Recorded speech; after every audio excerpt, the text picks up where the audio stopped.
Schiff, Performing Masculinities.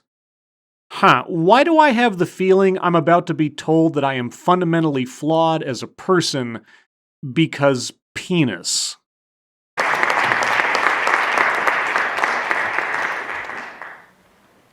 So several years ago, an old friend came to visit, a friend from high school. When we were seniors, she dated my best friend, so I knew her really well. And we were catching up on old times and catching up on what we're doing in our lives now. And at one point, she turned to me and she said, "You know, I have a very distinct memory of you from high school. And considering the work that you're doing now, I find it very interesting." Well, if the work you're doing now is, and again, I can only assume, is to denigrate men and masculinity, then you must have done something horribly wrong in high school. So, do tell. So she looked at me and she said, "Yeah, so there's this one night a bunch of us were hanging out. And I was telling you about a fight that my boyfriend and I were having. And I looked at you and I said, I'm so angry at him. He's being sexist." And apparently, I looked at her and I said, "You're right. He is being sexist. And he's wrong." Now, this wasn't at all what she was expecting to hear from her boyfriend's best friend. She figured I was going to take his side. Okay. Well, if she had the foregone conclusion to what you were going to say, then I wonder why she bothered complaining to you in the first place. So she looked at me and she said, "Well, will you tell him?" I said, "Oh, no. It's none of my business." Well, good for you. That was the correct answer. Well, my perspective has changed since high school. Actually, I now believe it is my business. I believe it's all of our business. It is all of our business to insert ourselves into other people's relationship and communication issues. It is all of our business to police each other's behaviors and opinions. Got it. My name is Tom Schiff, Hi, Tom. I'm Scribe. and I'm the founder and executive director of a nonprofit called Fallacies Incorporated. Fallacies. I see what you did there. In Fallacies, we use theater and dialogue to engage men and boys in critical conversations and direct action to challenge unhealthy aspects of masculinity. We do this to try to support and foster individual health and community well-being. Because masculinity is inherently unhealthy and is disruptive to one's community as a matter of course. Got it. Now, before I go further, I also want to note that Fallacies exists because of, is inspired by, and indebted to the pioneers and the visionaries of the feminist, civil rights, queer rights, and all human rights movements. Those leaders who have paved the way for the work that we do. So, your theater group conducts protest marches for gaining civil rights for men? I must be misunderstanding something. I am so excited to be able to be here with you all tonight to talk about masculinities and to talk about the ways that men in our communities, men in our country, men around the world might embrace the full range of what it means to be a man in a time when greater accountability is being demanded. Yes, because men have never been held to account for their misdeeds or failings in the past. Only now are men held to a reasonable standard of conduct. Got it. A couple notes about language I'm going to use as I'm speaking. One, I'm going to say we when referring to men, not because I believe I can speak for all men, but because I believe we have a collective responsibility to engage in these issues and to work towards positive social change and social justice. So you don't use the word we because you think you can speak for all men, but rather that you think all men are responsible for undoing the damage inherent to masculinity, which all men possess in one form or another. So you're not speaking for all men, rather, you are accusing all men. Got it. And two, a word I used a minute ago, masculinities, because we are not a singular entity. And the plurality of our experience has to be acknowledged. There are so many diverse ways to be a man. So many diverse ways of being a man. Okay, just so I understand, masculinity can come in many forms. There is no one-size-fits-all definition of masculinity. Yet, masculinity as a rule is inherently damaging to our health and to our communities. So, how do you distinguish good masculinity from bad masculinity if masculinity itself is inherently suspect? And if there are so many individual ways to express masculinity, why are you using the word we? Obviously, you have no idea how everyone else behaves. So, why not be more honest and simply say, what I think? Why are you being so presumptuous of other people? Is that your masculinity talking? Gender is performance. No, gender is an expression of biology and sexual dimorphism. Femininity and masculinity can be expressed in various ways and to various degrees, person to person. But gender is static. Anything otherwise is a genetic birth defect. There are three main premises to my talk tonight. One is that gender is a set of performative acts, and this includes the performance of masculinities. Okay, you seem to be conflating gender with an outward expression of masculine or feminine traits and behaviors. These things can be mutually exclusive. You might have an exceedingly effeminate male or an exceedingly masculine female. Neither of these two scenarios changes the individual's gender. Two, masculine performance is related to so many problematic pieces, so many things that are happening. And these unhealthy behaviors, and part of this is connected to the myriad behaviors that make us have to have a Me Too movement. Masculinity is inherently flawed, even though you're not meaning to speak for all men, and even though there are a myriad of ways masculinity can be expressed, the entirety of those behaviors needs to be reined in and corrected with a necessary #MeToo movement. Got it. And three, we can create new performances that are healthy, that are just, that are healthy for individuals, for families, for communities, for organizations, and for the world. Men can be re-educated into being more like women, because men and boys are really just effective women and girls. Women and girls are inherently just and healthy and beneficial to communities because they are female. Got it. So before I get into talking about different kinds of performances and how we create new ones, I want to talk a little bit about where we are right now. And I want to talk about two really commonly used phrases that we use when referring to men and boys. And the first one, you may have seen this already. Boys will be boys. Okay, you guys really need to come up with some new material.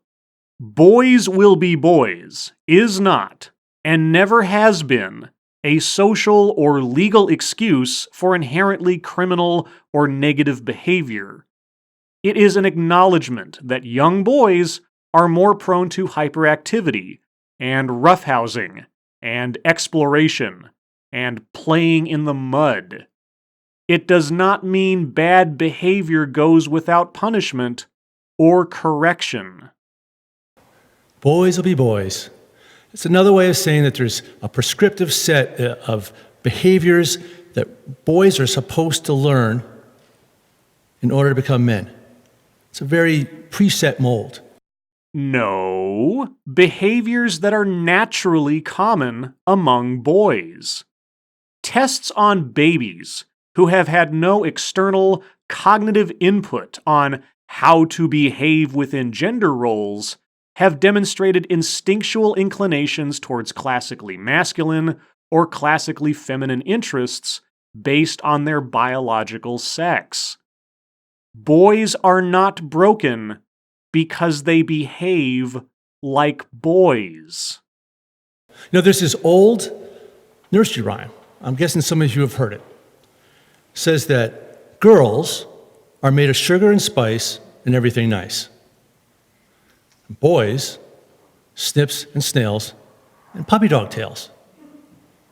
So even a 19th century poem created long before a modern analysis of masculinity recognized an inherent difference in behaviors and traits between girls and boys. And even back then, with a loving deprecation of boys, contrasting the grossness of snails with the loyal innocence and playfulness of puppy dog tails. So, do tell me how this is evidence to you of a problem. Now, as a former little boy, I'm actually okay with the idea of snails and sort of the sliminess of snails. I mean that in a very physical sense. I don't mean any other way. And puppy dog tails, I love the constant movement and the exuberance of a puppy dog tail. But snips. From best I can find, that means a small part of something, a cutting. And so boys being boys means that we should only be a small part of the whole we could be. No. The most likely meaning of the phrase is actually a misrendering.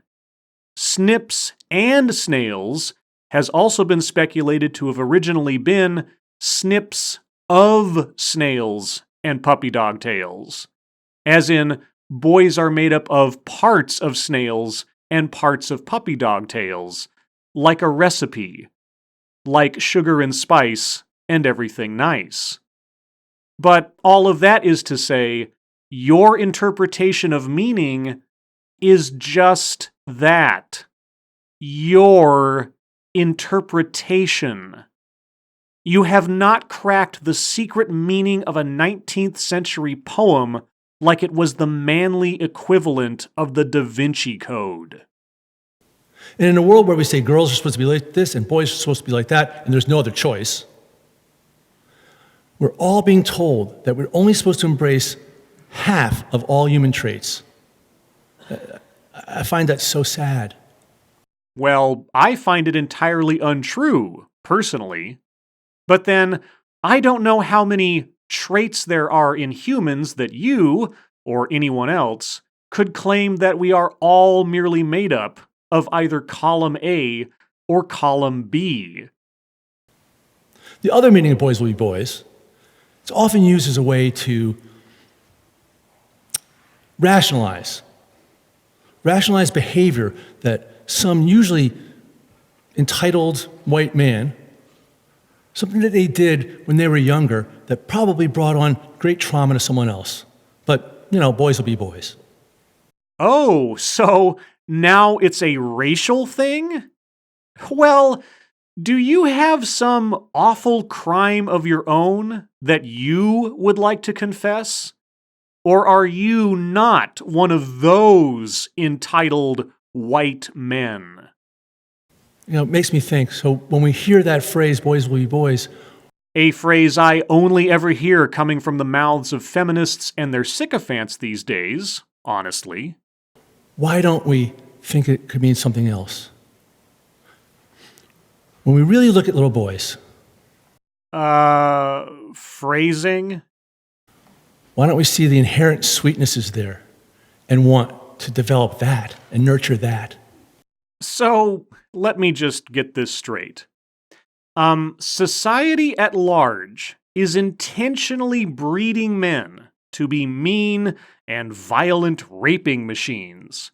So, if only we would all try and nurture the good things about boys so that they can be more like, oh, I don't know, our speaker, who is obviously a perfect example of corrected masculinity. Is that what I am to understand? And that leads me to the next phrase. Act like a man. Act like a man. How many of us have ever heard that? Well, I've heard be a man or man up. I can't say I have heard act like a man all that much, if at all. But, maybe it's a regional thing. Act like a man is another way of saying that there are a limited set of behaviors. It's a set of behaviors that men and boys, it's not just behaviors, it's roles and it's scripts that we're supposed to learn in order to become men, ways that men are supposed to be or not be, ways that we're supposed to act like a man. Yes. The traits and behaviors that comprise masculinity. You know, that thing that you say is an inherent moral failing in men that is damaging to our health and to our communities. Act like a man. Follow the scripts that tell us how to walk, talk, eat, drink, the clothes we're supposed to wear, the work we're supposed to do, how we're supposed to be in a relationship, how we're supposed to have sex, even how we're supposed to sit. How we are supposed to sit. To sit. So, manspreading is an outgrowth of masculinity.